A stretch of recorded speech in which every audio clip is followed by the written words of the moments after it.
छपरी आहेत तुझे मित्र, काय त्यांच्या बरोबर फिरत असतो? खरंच छपरी आहेत.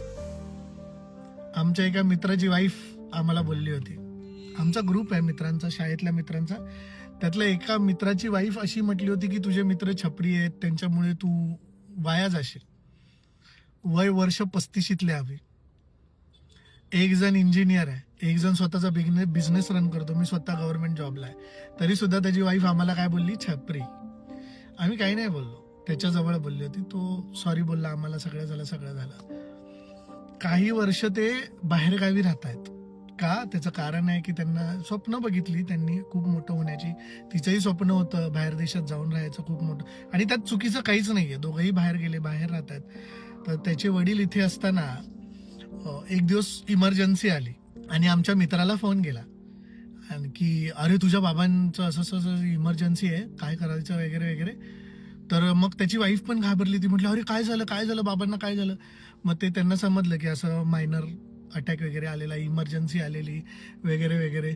तर त्याची वाईफ बोलली अरे मग काय झालं, आता काय करायचं, आपण कोणाला फोन करू, मी कोणाला फोन करू? तर मग आमचा मित्र तिला बोलला काळजी करू नको, माझे छपरी मित्र आहेत माझ्या बापासोबत. ज्यांना तू छपरी म्हणतेस ना, वेल सेटल्ड चांगली शिकलेली मुलं हस्ती माझ्या बापासोबत आहेत. मी इथे राहतोय ना बाहेरच्या देशात, त्याचं कारण ते आहे की मी निर्धास्त आहे. मी इथे असलो तरी माझे भाऊ तिथे आहेत.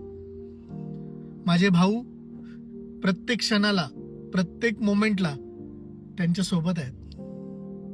ही मैत्री आहे. भले तू त्याला छपरी म्हण, टपोरी म्हण, काय म्हणायचंय ते म्हण. आज 30-35 वर्ष झाले आम्ही एकमेकांचा हात कधी सोडला नाही. त्यावेळेला तिला ते रिअलायझेशन झालं, मग ती बोलली सॉरी वगैरे सगळ्या गोष्टी. पण एक गोष्ट सांगू का, तुम्हा महिलांना, मुलींना खास करून हात जोडून सांगतो, एक पुरुष म्हणून सांगतो, एक मुलगा म्हणून सांगतो, आम्ही आहे ना वयाच्या प्रत्येक टप्प्यामध्ये खूप काही भोगत असतो जे आम्हाला बोलता येत नाही. आणि सगळ्यात महत्वाचं काय माहितीये, आम्हाला शिकवलं हे जातं की तुम्ही बोलायचं नाही, तुम्ही कमजोर दिसाल, तुम्ही रडायचं नाही, तुम्ही कमजोर दिसाल. आमचं माहेर आहे ना, आमचे मित्र आहेत, त्यांच्या जवळ रडतो आम्ही, त्यांच्या जवळ मन हलकं करतो. ते आमचा जीव असतात.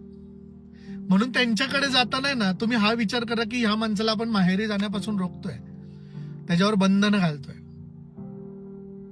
जाऊ दे, त्याला सगू द्या थोडस, त्याचं माहेर पण.